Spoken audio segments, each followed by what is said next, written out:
Hi Biology 367 students, welcome to the next lecture from molecular biology. In this lecture, we're going to start getting into the details of translation, that is, protein synthesis by the ribosome from an mRNA template. We will also discuss how mutations on the DNA level affect encoded proteins and their functions. These are going to be in sections 3.1 and 3.3 of your textbook. Coming back to the central dogma, so far we've covered a brief overview of replication and transcription. Next, we're going to get into the synthesis of proteins through translation. We saw in the last lecture that proteins can carry out lots of different functions in an organism. They can catalyze biochemical reactions within the cell as enzymes. They can play a role in structure, contributing to cellular integrity and shape. Proteins can carry signals, for example as hormones, which are recognized by receptors, and they can bind to ligands and transport substances. In later chapters, we will see how proteins can regulate gene expression by interacting with DNA and RNA. Now we will talk about translation and how proteins are synthesized. This is the job of the ribosome. The ribosome is the cell's protein synthesis machinery. The ribosome consists of a large and a small subunit. In prokaryotes, it's the 70S ribosome, which consists of 50S and 30S subunits. In eukaryotes, the ribosome is an 80S ribosome, which consists of 60S and 40S subunits. S here refers to the sedimentation coefficient, which is a measure of size, although the sedimentation coefficient is not directly proportional to size, which explains why you get a 70S ribosome from 30S and 50S subunits. So you can see here on the right a close-up three-dimensional structure of the 30S subunit and the 50S subunit of the prokaryotic 70S ribosome, which are also shown on the left with both subunits together as the complete ribosome. The animated drawings on the right show the ribosome consisting of RNA in beigey orange and the protein in blue. So the ribosome is made up of RNA and protein.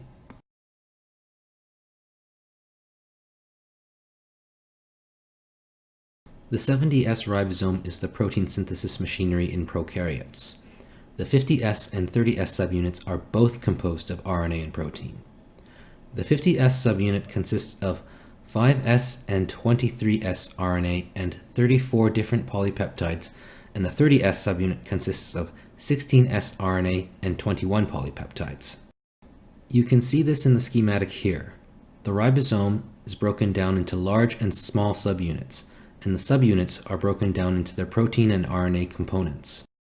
The total mass of the 70S ribosome is 2.3 million Daltons, and the RNA component consists of three separate RNA molecules, the 5S RNA, 23S RNA, and 16S RNA, with masses shown here. If we compare the mass of the RNA to the total mass of the ribosome, we see that the ribosome is mostly RNA.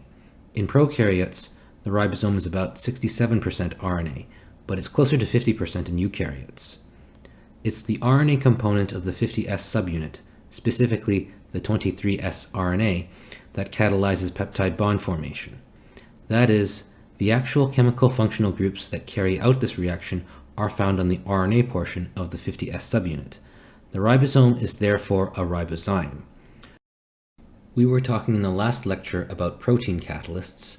Enzymes are protein catalysts. Here we are talking about ribozymes that are RNA catalysts.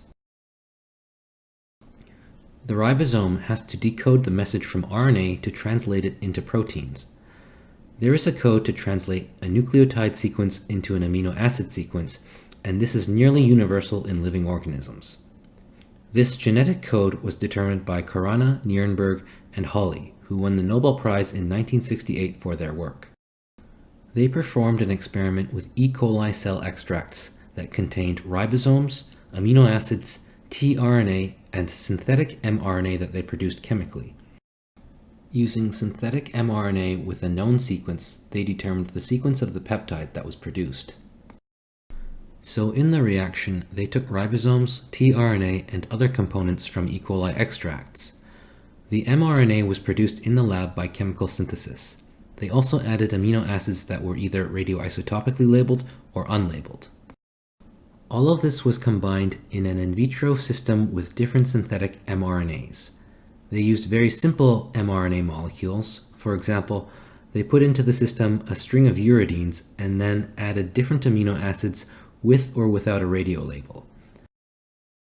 Systematically doing tests labeling one amino acid and leaving the others unlabeled, they found that only when they added the radioisotopically labeled phenylalanine did they get incorporation of radioactivity into a polypeptide, which was a string of phenylalanines.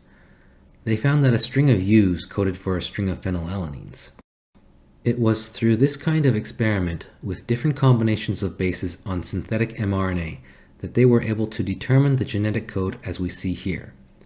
In the genetic code, there are 64 different codons that consist of base triplets.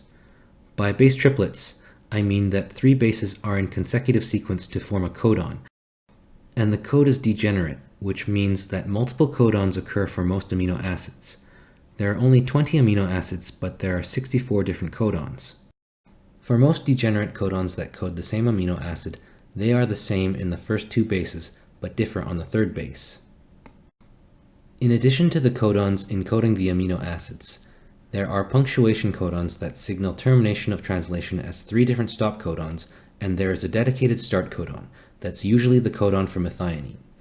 All coding sequences in mRNA are flanked by these punctuation codons. As I said, this genetic code is almost universal.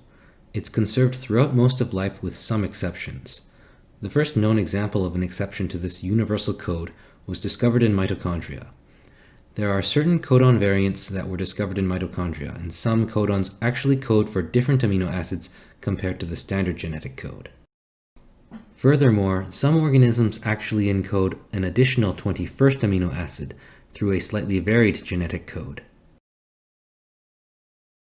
So in translating this sequence of bases, or codons, on mRNA, tRNA serves as an adapter molecule for translation. Here we see a 2-dimensional schematic of tRNA where it base pairs with itself into a cloverleaf structure. This is a secondary structure of the nucleic acid. We've talked about the secondary structure and tertiary structures of proteins. RNA can also fold up into secondary and tertiary structures. Drawn on the left, the tRNA is represented as a 2-dimensional structure, but it actually folds up into a 3-dimensional structure that looks more like what's illustrated here in figure 19.29 on the right. This is the tertiary structure of tRNA. In the diagram, you can see the 2 business ends of the tRNA molecule. The adapter stem is where the amino acid is attached, and the anticodon loop is what interacts with the mRNA by base pairing of the anticodon on tRNA to the codon on mRNA.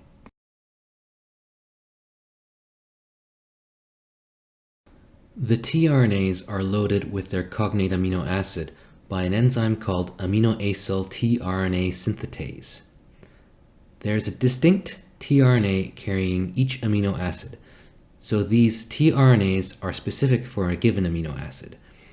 tRNAs linked to an amino acid are called aminoacyl-tRNAs. The recognition of a codon on mRNA by the anticodon on tRNA occurs by standard base pairing rules, with some leeway in regards to the 3rd base. We see that the mRNA goes from 5' to 3' in this direction, so I might ask you, which end of the tRNA is the amino acid attached to? Is it the 3' end or the 5' end?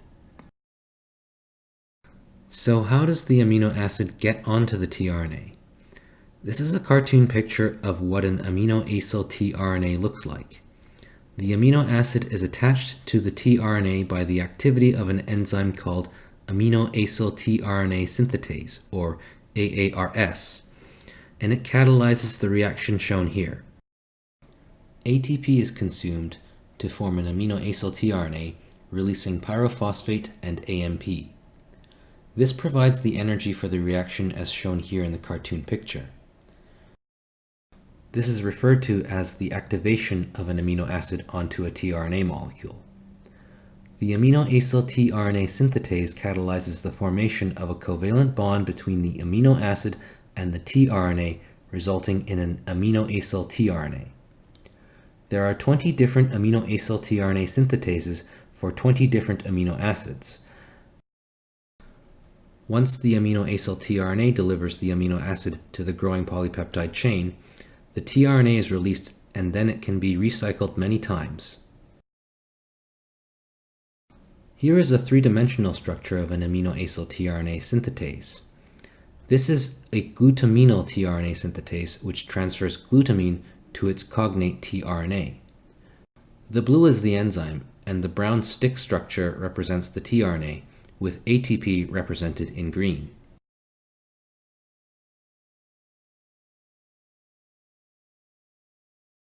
The ribosome transfers the amino acid from the amino-acyl tRNA to the growing polypeptide chain, and it has three binding sites for the tRNA: the E site, the P site, and the A site. The P site is the peptidyl-tRNA binding site, and that's where the growing polypeptide chain attached to a tRNA molecule sits. While sitting there, an incoming amino-acyl tRNA comes to the A site, and then the peptidyltransferase activity of the ribosome catalyzes this reaction here, attaching the carboxy terminus of the growing chain to the amino end of the incoming amino-acyl tRNA, and then the whole thing shifts over. The unloaded tRNA moves to the E site, and the transferred peptide is attached to the tRNA in the P site. The unloaded tRNA exits from the E site, and then the whole process can continue with a new amino-acyl tRNA coming into the A site. So, this is an overview of the key steps in the elongation stage of translation. However, that's only one of three main stages of protein translation, which includes initiation, elongation, and termination. In the first stage, initiation, the ribosome, mRNA, and the first amino-acyl tRNA come together.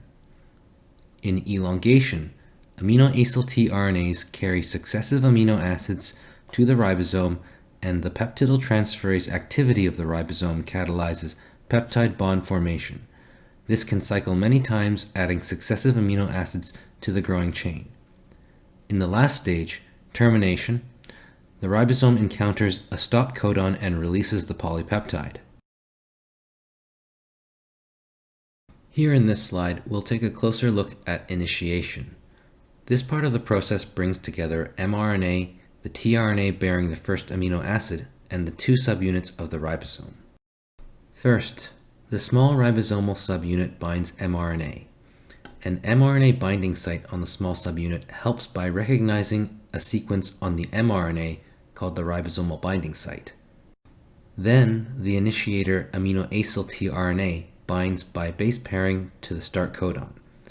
Then, at that point, the large subunit binds to this complex, with the initiator amino-acyl tRNA bearing the first amino acid, methionine, fitting into the P site. Initiation uses a standard start codon, which is typically AUG, for methionine, but there are some exceptions. This start codon recruits a special initiator amino-acyl tRNA to bring the first amino acid. In eukaryotes, this is usually a methionine residue, the standard amino acid encoded by the AUG codon. In prokaryotes, the initiator amino-acyl tRNA carries this modified methionine residue called N-formal methionine. The assembly of the ribosome together with initiator amino-acyl tRNA onto mRNA at initiation requires energy, which is provided by the hydrolysis of one GTP molecule. Here let's take a closer look at elongation. In elongation, the amino acids are carried by tRNA and then added one by one to the preceding amino acid in the polypeptide chain. Each of the incoming amino-acyl tRNAs binds to the A site. The growing chain is then transferred from the tRNA at the P site onto the amino end of the newly recruited amino-acyl tRNA at the A site. The formation of the peptide bond is catalyzed by the peptidyltransferase, and the ribosome then shifts over by one site. So now the growing chain attached to tRNA is at the P site, and the A site is available for the next amino-acyl tRNA. The unloaded tRNA is expelled from the ribosome at the E site, and then the cycle continues. This process requires energy from the hydrolysis of two GTP molecules. The last step is termination, where the ribosome encounters a stop codon, either UAG, UGA, or UAA. When a ribosome encounters one of these codons, a release factor is recruited at the A site. A release factor is not a tRNA, it is a protein. It binds to the stop codon and results in the release of the polypeptide and dissociation of the ribosome. So we have seen that protein translation is carried out by the ribosome, which is the protein synthesizing machinery of the cell. It consists of both RNA and protein, and is made up of a large 50S subunit and a small 30S subunit in prokaryotes, coming together as a 70S ribosome. The ribosome is a ribozyme.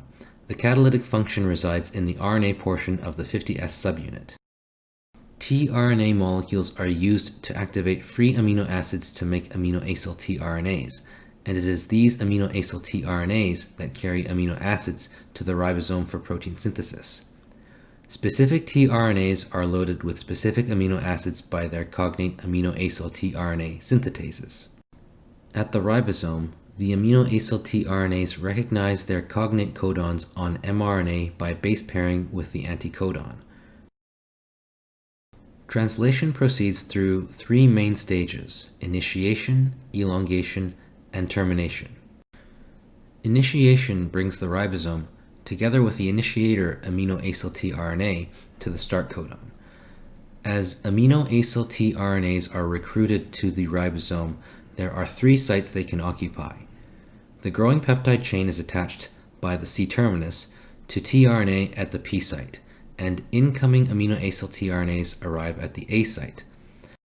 The peptidyltransferase activity of the ribosome catalyzes bond formation between the amino acid attached to tRNA at the A site to the C-terminus of the growing polypeptide, detaching it from the tRNA at the P site.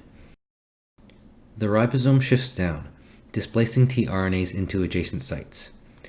Unloaded tRNA at the E site is expelled. This process continues until termination. I will pause here, but in the next part of this lecture, we will discuss how mutations on the DNA level affect encoded proteins and their functions.